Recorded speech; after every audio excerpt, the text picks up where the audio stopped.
Right, welcome back to the Survival Debrief. I'm your host, Stephen Kelly, and as you all know, 23 years in Commando Forces, one of the SEAL instructors, operated all over the world, whether that be desert, mountain, jungle, Arctic environments. And I've also had the privilege to take on Naked and Afraid not once, but twice. And I also took on Naked Alone Racing to Get Home, which is a UK series which copied sort of off Naked and Afraid. And I've most recently done a new show with a massive, famous survivalist, which I can't tell you about, but you'll see it in January. But I tell you what, I'm so happy today to have the legendary EJ Snyder on the call. How are you, EJ, mate? What's going on, mate? Over there across the pond. How are you, my buddy? Me and Steve, we've been good friends for a long time. I've known Steven quite a while back when he was a super fan. Back when I was doing the casting stuff with the casting for production for like from season 3 to like season 16, I was pushing hard to get him on, and then they were like, "Oh, nobody can understand him." I'm like, "Well, you throw some subtitles in. That's what you do for the guys from Louisiana." Yeah. So just do that. And then there was a change in the guard, and then I like pushed again. I'm not saying I have all the credit for it because this guy knows what he's doing. And I've been to the UK 2018, trained with Steve, and we gave some great classes. And so everybody knows Survival Steve as what he is. And he's a great, he lives this life. He cut his teeth on this stuff long before TV was doing anything with him. Same over here. And his credibility, we live it, we teach it, unlike a bunch of posers that are out there. And then certain things become their identity and they can't leave home without it. I've wore my champion's necklace here today for you. And I I love wear it. it when I do events. I do it for the fans. I'm proud of it. No tappers should ever have one of these. If they make it once, then they get one bead. That to me, it's a championship bead. I know others have said their opinions about it, but I'm done being nice. I'm done marching and marking my words. I just tell it like it is, as I've always done in my life. Anyone's been around me in my real life knows that that's how I roll. So yeah, if you're a tapper, take it off. You didn't earn it. You didn't earn Absolutely it. love it. Look it in your face, look in the mirror. You didn't earn it. Wear the bag. It's like a t-shirt. I've been there. I've done it. Wear the smelly, stupid little bag. But this, for those that have sacrificed for it, understand it's you don't auction it off. You don't give it away. I will take exception if, like, let's say, hey, you're giving it to some kid who's a super fan and he's on his deathbed or he's fighting cancer or something. That's where I would make an exception to somebody that's in you're trying to inspire, that's fighting for their lives. That's something I would say if there was an asterisk to my words, that's where I would say it would be. But you just don't freely give it away. You don't sell it off. It's yours to do what you want. Well, I've But got two of them now, EJ. I've got two of them. I need yeah, to catch up to you. yeah, I'm telling you, I'm the only one over 200 days that has a perfect record of no taps, no elimination, 6-0, 206 days. And others have done more days. Others have done more challenges, but their records aren't clean. Whatever they want to say about it. Anyway, Starting there with the we are. podcast anyway, EJ, I want to say thank you very much for jumping on here. I know you're a busy man. Like you said at the start of this, I've been a massive fan of it. You come over to me home, you stayed with me Yeah. for 2 weeks in England, and I had an absolute amazing time. But the questions I've been asking people on here is, how did this all come about for you, EJ? I know you're a Ranger, you're a decorated veteran, you've done Yeah. 25 years in the Rangers, you're a top SEAL instructor, you're well known within the industry, not just because of Naked and Afraid, you're Right. already known within the industry. How did this come about, you going from being a soldier, a SEAL instructor, to being Uh, naked in Tanzania? long, long story short, it goes all the way back to when I was 8 years old. I was on a rite of passage hunt with my father, my uncles, my grandfather. It was you at 8 years old. They take you out on your first hunt. That's where you earn your first folding buck knife when at the end of the hunt. And I had got lost from my dad. He had sent me back early in the afternoon. It was snowing. I was supposed to follow my tracks back, and they got covered up. Uh, and it got into the night. I got really scared, as an 8-year-old boy would be. My dad took responsibility. He said, "It was my fault, son. I didn't teach you proper land navigation. Here's my compass I've carried forever.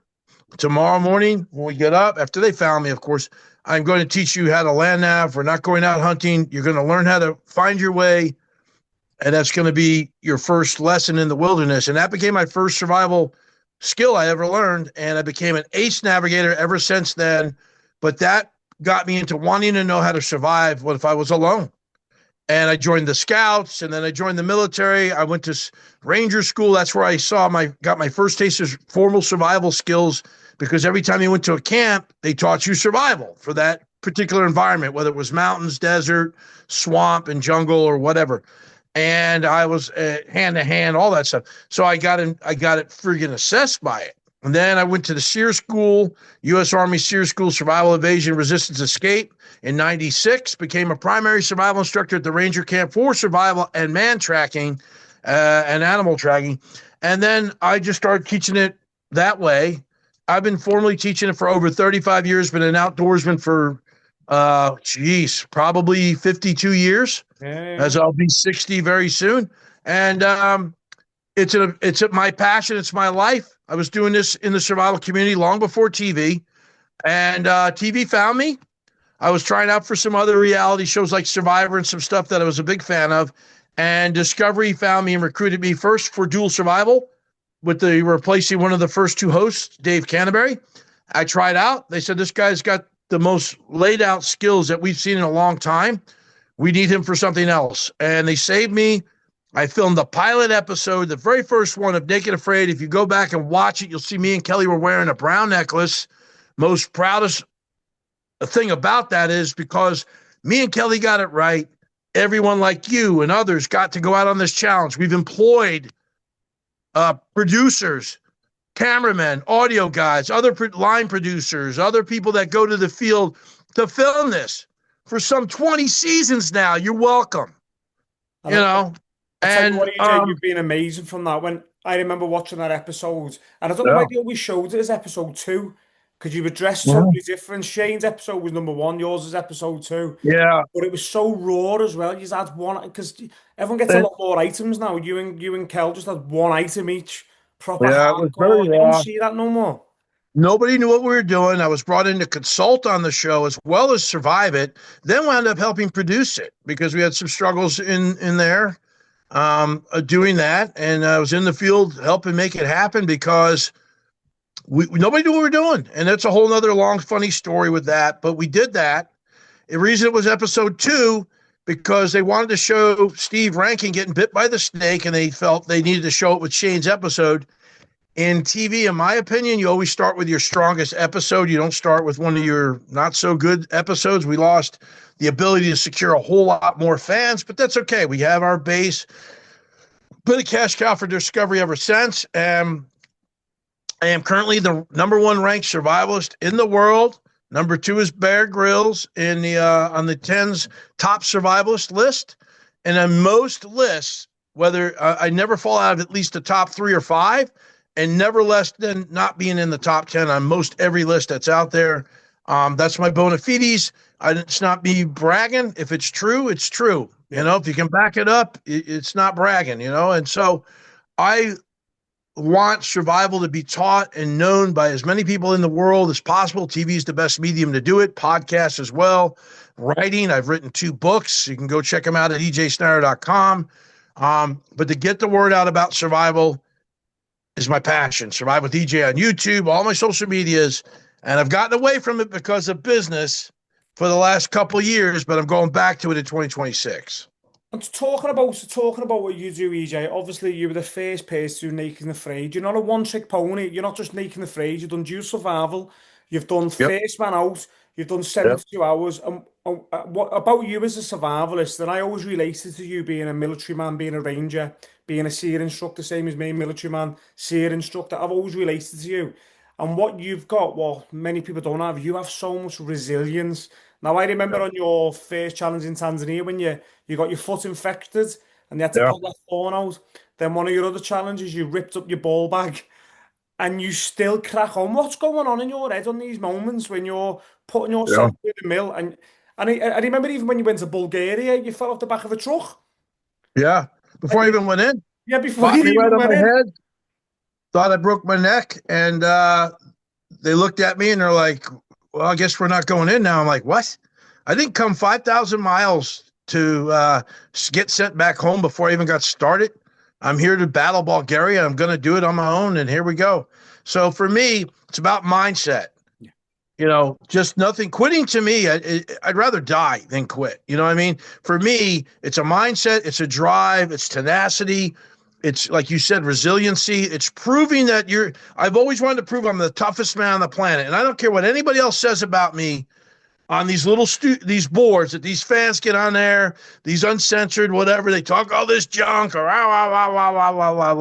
One, if you won't say it to my face, then you don't have any business saying it anyway. If you're going to insult me, come find me or I'll fly to you. I put that out there.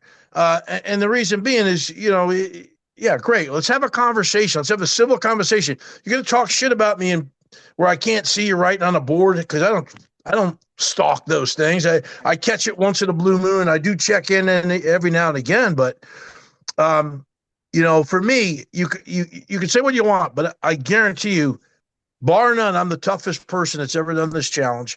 And I pride myself in being the toughest man on the planet in my real life. I've done things. I'm a warrior day in, day out since I was a little kid. I've fought. I love to fight, competition wise, also to defend those that I love and the weak. And so I am the warrior's ethos, the warrior mentality. And that's why going in the military was natural for me. I've been put on this planet by God to be a warrior, to be a leader, to be a survivalist, and to lead others when bad days come. And so that meant me going through different trainings, experiences, and Naked Afraid is all part of that journey. Yeah. And here I am before you, about to be 60 years old, 6 decades old, still feel like I'm a young man. Most people don't have the same energy I do have my age. But for me, it's about tenacity, grit, determination, and showing that you don't quit. You have a mindset, and you set your mind to it. You start something, you finish it. And I don't know who's out there where they need to hear these words, how it will inspire them, change their life, maybe save their life. And so that's why I drive on.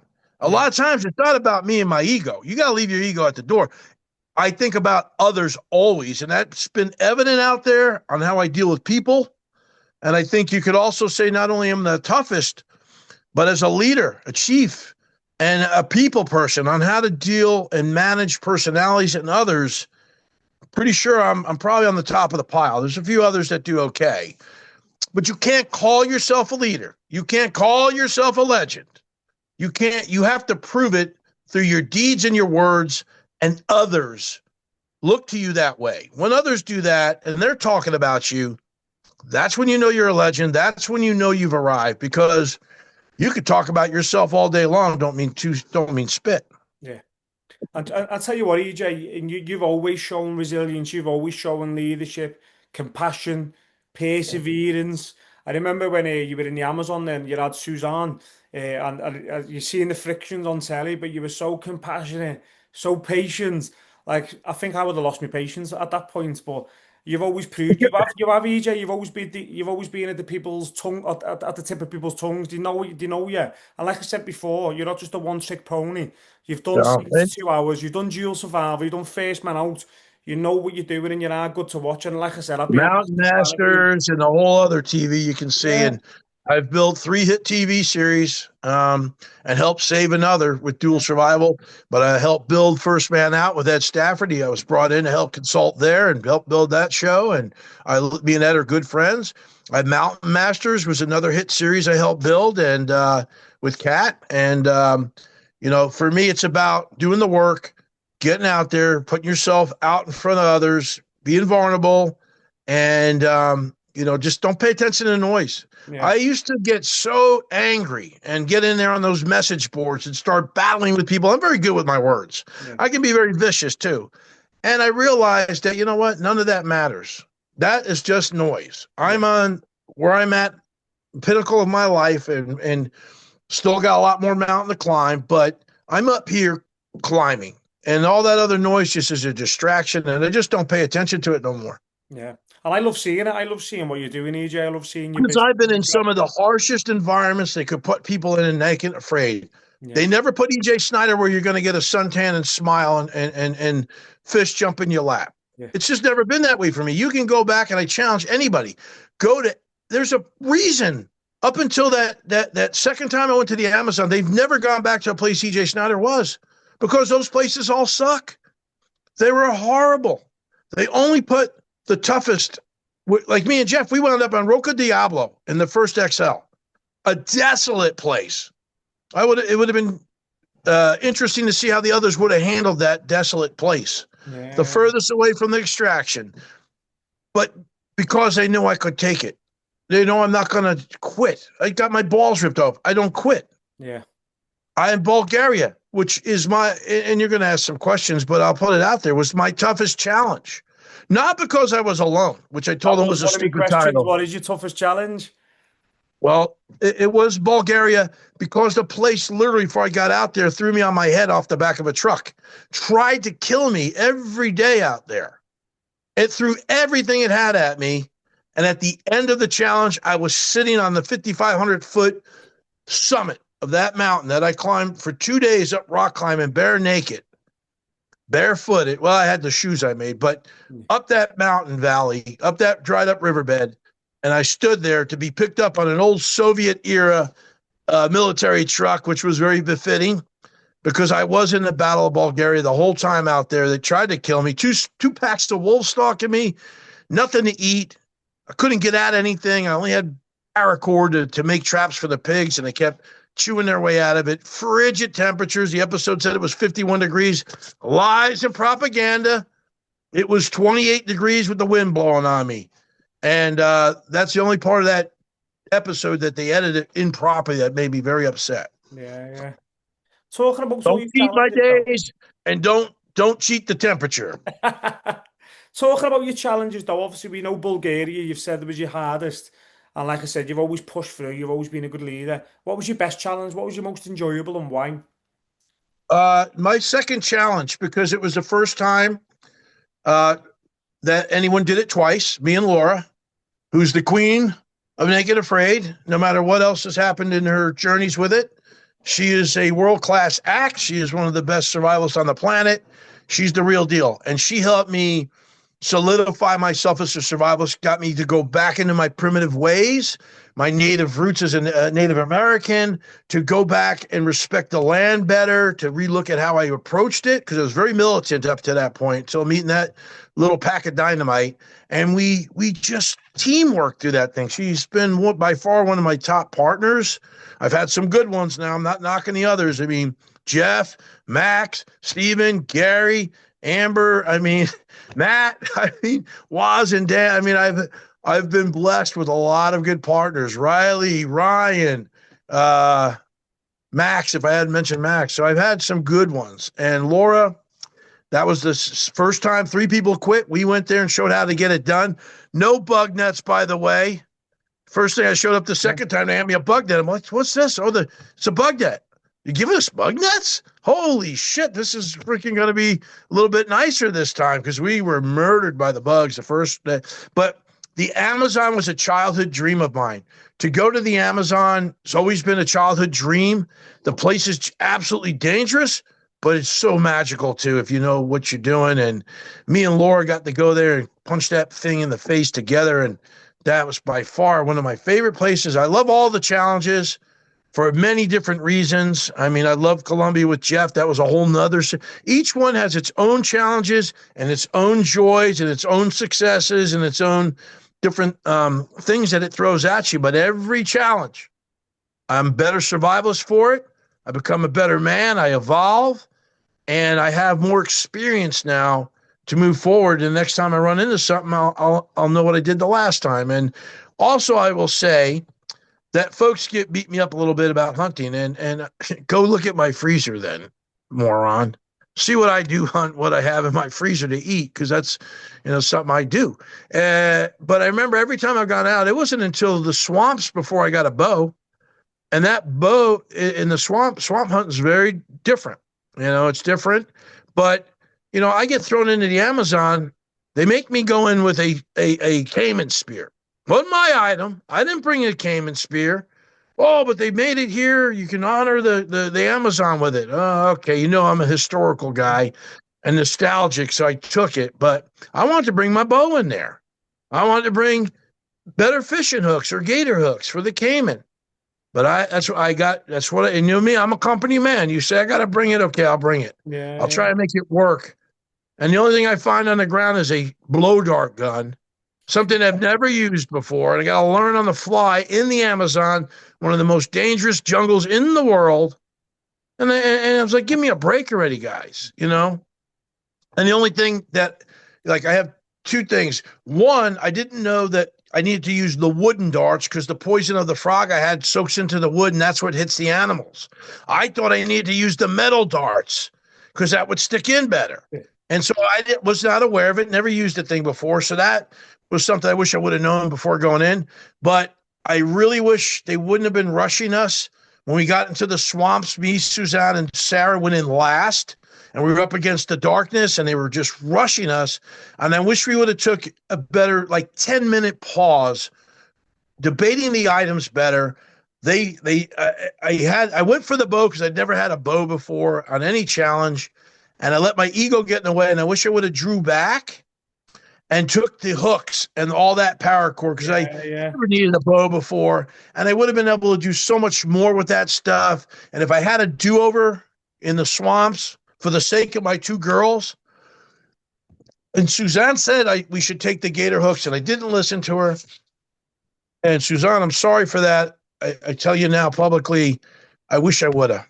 And God rest Sarah's soul, because I think we would have got this gator we were trying to get a hold of, and they would have had a better fighting chance. Yeah. That's on me. And when you're a leader and you're a man, you make your admissions when you make a mistake and you apologize for it. So, ladies, I screwed that one up. Do you know what's funny though? Like me personally, I would never take a bow. It generally doesn't interest me. I don't bow hunt. I know how to use a bow. We don't bow hunt in the United Kingdom, but the fans now look at you as a survivalist if you can use a bow. Get rid of these fucking bows. Drop me off in the moon and I'll survive with a knife. And I'll make a bow out there when I need one.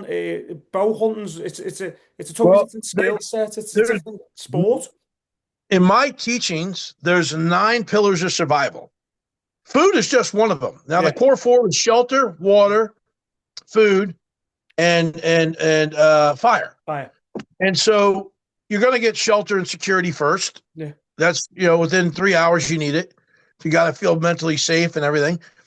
Then fire and water flips depending on which one is the more critical need at the time. And then it's food. And you can go 3 weeks without food. Can't go more than 3 days without water, though. Yeah. And they don't understand. The big kills are great. Yeah. But they only last. You can make jerky and stretch it out, but they only last a few days. Most cases. It's feeding 8, 9 people. It's only going to last a few days. It's the little meals, the foraging, the fish, the little meals that keep you going between the big meals. And there's more to survival than just food. They put too much emphasis on food. My first pillar of survival is mindset. Yeah. Then it's shelter, security, then fire, then water, then food. Yeah. Then you go into health and health and first aid, navigation, and then you get into community. And then you get into leadership, and teamwork. Yeah. There you go. But the bow and arrow's not the big all and end all when it comes to these types of challenges. That's just one part of it. That's one skill. Brilliant. So dual survival. I made a bola, probably saying it wrong, bola, out of some climbing nut hexes and some paracord. And I took out I think it was a pheasant or quail or something that me and Jeff got to eat. Yeah. I mean, go watch me on Dual Survival, folks. You want to talk shit? Go see what I did there. And you're going to make mistakes out there, and it's what you do. And when you get knocked down, do you get up or do you curl on the ball like most young people and cry? Or do you get up and you keep swinging and you keep fighting? That's the mark of a true survivalist. And I just have to say, again, I'm the #1 ranked survivalist in the world for a reason. Come on. And I like it. Absolutely amazing. But it's also talking about the survival challenge, right? Who's been your favorite partner and why? I've My put you favorite on the partner. spot here now. Yeah, who's been your favorite partner and why? All right, I will have to say, like I said, for the females, like I love Laura. Laura was one of my best experiences, and I'm very grateful to her for all the lessons in my life from her. And but it's my boy Jeff. I know Jeff on a personal level that others will never understand. All they see is the guy in front of the camera poking people because he's like a little kid and he likes to irritate people and make them just like a kid in him. And that's what I love about him. He's always the constant little boy, but he reminds me of my kid brother. My kid brother, ironically, his name was Jeff, he's my late kid brother. He passed away many years ago. Um, but Jeff and me, when we get together, man, we just are on all cylinders. We don't even have to say any words to each other. We know what we're doing. We know what the other's thinking. And I just have a great time with him. And mind you, I did dual survival with him. I got to Yeah, travel all over the world. We were when there was a coup in Turkey in 2016. We were right in the middle of it together. That's like, as a soldier, when you go to battle, you go to war, you're cutting teeth with each other yeah, yeah, in something that's very real. So it bonds you beyond what people will understand. All they see is this guy running around, hooping and hollering and blah, blah, blah. You get to know the real Jeff, you'll have a different thought process about him. yeah. And, by far, Jeff is definitely, I've traveled a lot. I've gotten to be with Jeff a lot. Do you know, I was quite fortunate with my partners on my first challenge in Colombia. I had Sunny from Canada, absolutely amazing girl. I'm actually flying out to Spokane. She lives in Washington State. I'm actually going there on the 22nd of December, flying over there. Me and my wife are going over there, staying with her family till the 5th of January. And obviously, when I done Apocalypse, amazing partner, Wes Harper, Oh, Miranda, yeah. Yes. Kel, when we all merged. Really, so I've been fortunate to work with great people as well. But I've got another two. I've only got two more questions for you. We've got about 8 minutes left in this podcast before Okay. my screen shuts down. If you got offered another challenge, EJ, and I remember when you threw your knife away and retired, but I can see the fight in you. If Discovery Channel ringed you up today, would you go tomorrow? First off, for the record, that knife was thrown into that river to honor the Amazon, a place I had been for 64 days and Right. didn't think I'd be coming back. And as a warrior to another warrior, I honored the Amazon by leaving my weapon not planted in a tree, not left on the ground on a rock, and I walk away, but there's no rocks in the Amazon, by the way. I threw it in the river, the great Amazon River. What an honor for Yeah. me to do to that place that gave me so much, changed me as a survivalist, and was my childhood dream. So I didn't officially retire. Discovery just made it seem that way. Yeah. I've been asked back 6 times since, but Right. for various reasons, production canceled or they changed people or whatever. My daughter getting married. My mom had cancer. I got AFib. I've not been able to get back out there. They always know one more battle for EJ Snyder. Let's go. Let's do a 7th challenge any day of the week. They always call me up at the last minute when they need someone to come in there they can count on, a guaranteed poker chip. I'm always ready. Discovery, call me. You know the deal. You got my number. EJ Snyder ain't retired. He's just waiting on you. Fans, Yes. make some noise. Let them know. EJ Snyder's ready to get back out there. I'm ready to get my other days in there. And if Discovery doesn't do it, I'm planning something for my YouTube channel to really expand. I want to do 101 days, longer than anyone ever did alone, by myself, and naked. That's the gauntlet. Yes, I absolutely love that. Right, if anyone from Discovery is watching this, make sure you get on the phone to EJ. The fans are crying out for him. We want to see him out there again. And I've been a massive fan of him since it started 2013. So I want to see him Let's back out there. go. Come on. And I've got one more final question for you, DJ. Yes. We've got fans watching this watching this podcast now, right, when it goes up on YouTube. If they want to Yeah. follow you across social media and see what you're doing with your businesses, where did they follow Yeah. you? EJSnyder.com, plain and simple. All my social media links are there. Most of them, IG, TikTok, X is at EJ Snyder 333. YouTube, Survive with EJ, and Facebook, go to the EJ Snyder. It's my fan page. I got 219 or 214,000 followers there. I got all the war paint on from the swamps. I'd love to have you. Follow me. Go to freedompickles.com. Check out my pickle company. Military inspired, freedom delivered. Find out why freedom never tasted so good. The best pickles on the planet. We honor the military with our little pickle characters. That's Gunny and Private Garlic Pile with our Gunny's Garlicky. I also own like 6, 7 other businesses, either full owner, part owner, or have a vested interest in. But the pickle company is really doing well. It was a big year for us.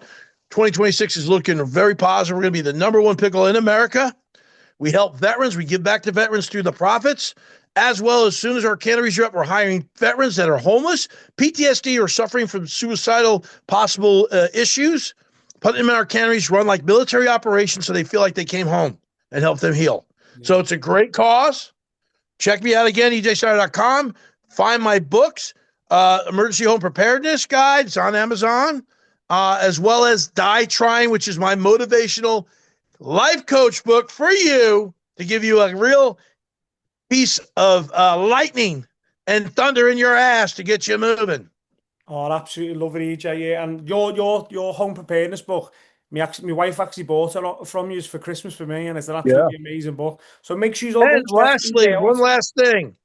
I've got several other books coming up. I'm already in the process of writing. Mindset, the Extreme Entrepreneur Survival Guide, as well as something special just for you. Fans, I love the hell out of you. I appreciate all of you, whether you like me or not. I don't care. You're what makes us go. You're what keeps me going. So keep doing it no matter what I said here. Please forgive me. I got a big mouth. I've been drinking some beer, but it's Sunday, hey, after Thanksgiving, and we're running into the holiday. So let's go. Thanks for having me, Stephen. All right, EJ. I want to say thank you very much for taking your time out to jump on it. It's been an absolute pleasure catching back up with you, mate. Stay naked and survive on. Yeah! Come on!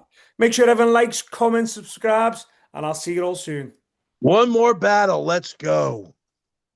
Now.